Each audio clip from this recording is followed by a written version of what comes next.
Welcome back to TarHeelIllustrated.com. I'm staff writer Chelsea Sipple, and this is staff publisher Andrew Jones. Today was the first practice for Carolina football, and AJ and I got the opportunity to go and watch some of it. So we have three things of observations from offense. AJ, the first one, let's talk about the quarterback. It's between two options right now. It's two. It was pretty clear today it's two. Yeah. Jacoby Criswell, I've been reporting that it's two. Jacoby Criswell came in. He says he's battling for it, and he should. We talked to him about 2 weeks ago over at the Keenan Football Center, and he's going to push hard for it. But right now, I think it's a two-man race, and you could kind of tell with the rep distribution. You were with me a lot at Mm-hmm. practice, and we were talking a lot, and we watched quarterbacks for a long time, and you would see Max Johnson and Connor Harrell take reps rotating with the ones and even the twos, and Jacoby never got those reps. He had third quarterback reps. He never kind of mixed in there. Only a couple of times when they were on 11 later in practice. In fact, I had just said to you, you know what? I haven't seen Jacoby take a first or second team or a straight second team rep Yeah. yet. Then he actually got a couple with the first team. They need to have him sharp. They need to see what he can do. Uh, they have a luxury, I think, of a third team quarterback in Jacoby that is experienced. He's a college graduate. He's a smart guy. He's got an arm. He's played a little bit of football. He played most of I can't remember what game it was for, maybe the Missouri game for Arkansas last year. He got about 65, 70 snaps. So he's got a little experience at Carolina. So at this point, if he's your third team quarterback, a lot of clubs would love to have a 22-year-old with his knowledge and practice reps as a third team guy. But I think this is a two-man battle. It's Max Johnson, it's Connor Harrell. And to be honest with you, we didn't see any separation today. You're not going to see a ton in the first practice, but I didn't see separation in the spring either. So Mac talked to us after the practice today, and he said he wants to kind of they want to have something settled in about 10 days because then they want to give the starter a couple of weeks to kind of be the guy, be the voice. I do think there's a chance that they maybe run a couple packages for a second guy if it's Max with Connor having different skill set. I could see them putting some stuff in for him, kind of like they did with Jace Reuter when Sam Howell was a true freshman quarterback, because Jace was a athletic runner and he kind of battled for a while, battled Sam in fall camp. So I can see that happening, but they want to find a starter. They've got to find somebody because right now, if you were to take a 30,000-foot view of the quarterback situation, you're not going to look at it and say the guy who takes the snaps this year is going to win them games in the way the guy that was there last year did. That doesn't mean that they're not going to be really good and really effective for what this team does. And I do think they're going to approach things differently on offense, but they got to figure out who that guy is. And they got to hit the ground running because it's a tough opener. People don't understand that Minnesota, a lot of people don't understand Minnesota on the road at nighttime, national TV. They're going to be frothing at the mouth, and they're plenty good enough to beat the Tar Heels. So they got to be ready at quarterback because that can lose you a game as much as it can win you a game. But I think what they want is consistency, and they want someone that could go in there, get the ball around, run the offense, make the calls at the line of scrimmage that need to be made, and move those chains. They're not looking for Drake. They're not looking for Sam. They're looking for whichever one of these two guys can be the most consistent, who makes the fewest number of mistakes most consistently, is going to get that job. And another thing, Chelsea, and you and I pointed this out to you today, and you saw it, where there were times when when Max and Connor both Yeah. went under center when they were doing 11 on 11. They went under Mm-hmm. center a couple of times, and this wasn't goal line situations or third and goal, a third and one, fourth and one situation. So you're going to see some different stuff. Who can sell the play action fake? I think that's going to be something to look at as well. Whoever sells that the most and can then roll and read the field and make that dump off, make the right throw, don't have to worry about making the great throw and move those chains. That's the guy that's going to win the job. Yeah. We'll see how that battle plays out before that first game against Minnesota. Moving on, AJ, let's talk about the O-line and what we saw from that group. Well, Mac has has insisted that this line is going to be better than it was a year ago, and he has said that he thinks they can go 9 deep. I asked him after practice today, well, are you stuck sitting at that number Mhm. 9 still? kind of said 8, maybe they can get to 9, but offensive lines are a process. Anybody that knows football, and if you've ever have any experience around offensive line, it is a process. It is a chemistry process. There are so many prongs to an offensive line coming together and being what it needs to be. And there's a lot of new bodies here. There's guys got the starting centers from Georgia. They have a starting tackle from North Texas who may or may not be the starting tackle by the time they go to Minnesota. They're working in Zach Greenberg, the Division III kid. He's second team center. They're trying to figure out who that other guard's going to be along with Willie Lampkin. Tonight, it was Malik McGowan. I think Malik McGowan's going to win that job. Does Zach Rice make a push there? There's a lot of newness going on with only Willie Lampkin as the only returning starter. And you also got Travion Green, who doesn't have much experience. And then, of course, Ja'Kai Leftwich, the kid from Georgia Tech, I think will end up starting at one of those tackle spots. Yet Mac still believes that they can get to 8 or 9 by the time they go to Minnesota. I asked him, I said, do you really believe you could be at 8 or 9 when you get on the plane? Or is this something that's just going to take its course over the season, and maybe by the 5th week they're 9 deep? He says by the time they go to Minnesota. That's going to be huge because there are a lot of concerns that people have about the quarterback situation. And I don't think that those concerns are unwarranted because we don't know what Connor is until we see him on a regular basis. We don't know what Max is in this offense until we see him on a regular basis. But the better the group up front is, the more their natural abilities are going to be able to play into the offense.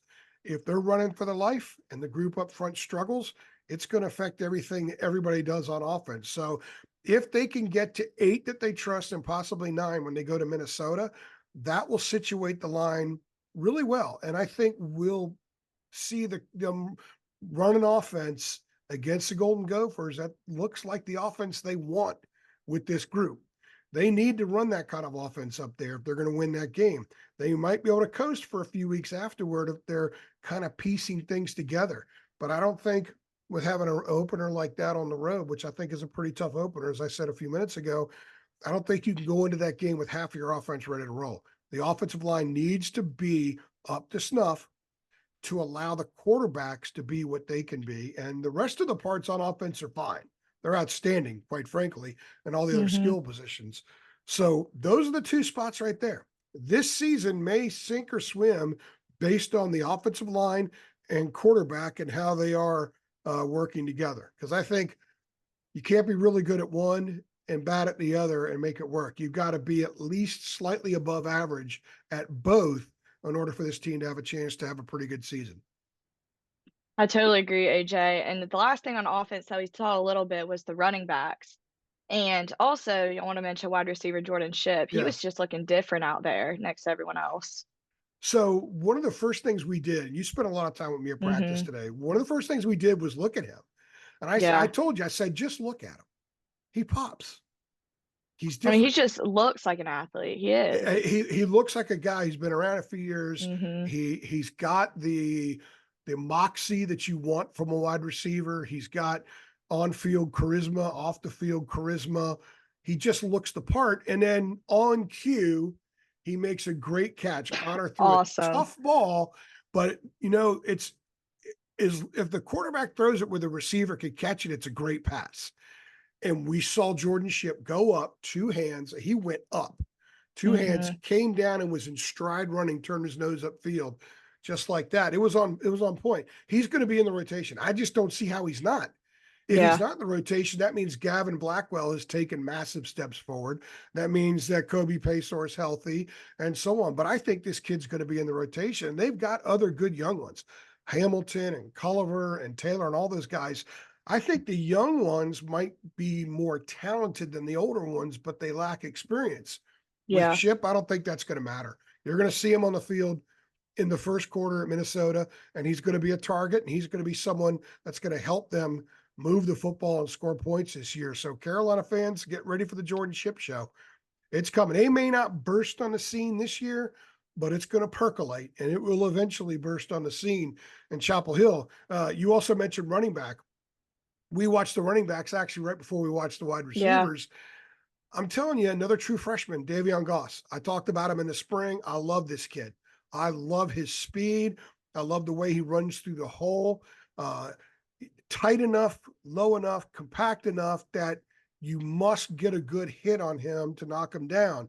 He's stronger than you might think. He's a little thicker than you might think, and his nickname is Bullet for a reason. He can pass block because in high school, his school threw a ton, so he pass blocked a lot and had no issues with that. That word's not come up once, and usually does with true freshman running backs. He could catch the ball. We saw him running some routes today, Mhm. catching stuff over the middle. My gracious, you get him the ball over the middle in space, he could take off. So I think they're in really good shape behind Omarion with him. He's young. He's going to make some young mistakes, but I think they're going to throw some of these kids to the wolves and live with those mistakes. And I think he's one of them. Also, Caleb Hood. Dina knows her crap, man. There's a reason Dina Yeah. worked with us for as long as she did and may make a reappearance here coming up soon. Hint, hint.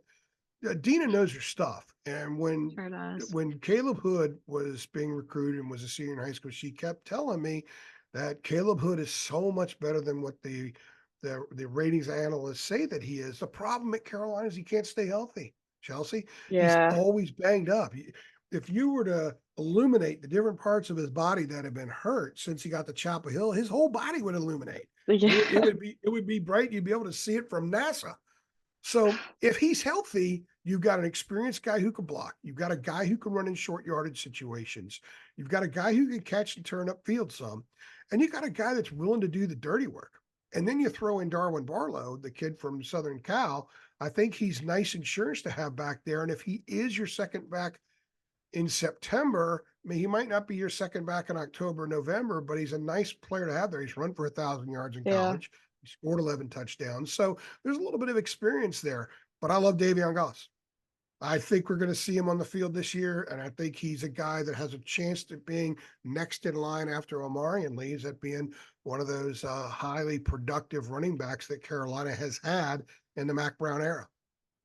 Of course. Well, AJ, that kind of wraps up our observations for offense.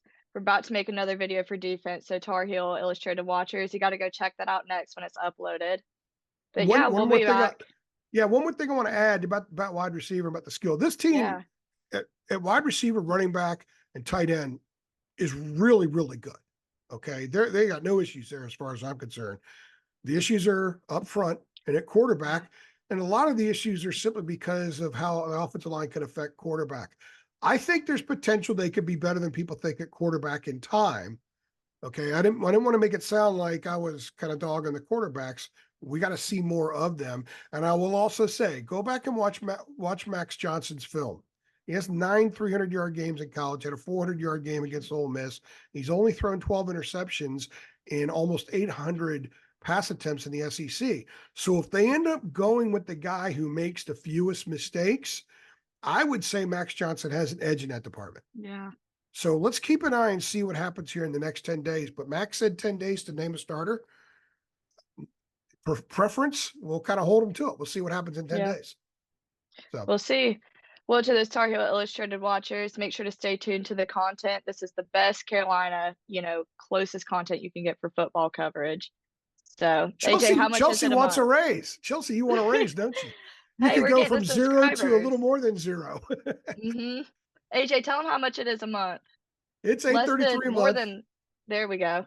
Yeah, it's less than a drive through. And by the Yeah, way, Thursday, when's the first? Thursday? I Yeah, believe so. Thursday is the first day of my 11th year running this site, and it's the same price it was when I took over. The exact same price. Nothing else is. Anyway, I Something to be pitch it all proud the of. Kept it time. consistent. Yes, absolutely. I pitch it all the time. So if you want crap loads of content, go ahead and sign up. If you want Chelsea to get paid, go ahead and sign up. Yes, me and the rest of the staff. Well, thank you to the viewers. We're about to make the defense video, but we'll be back next time. Thanks.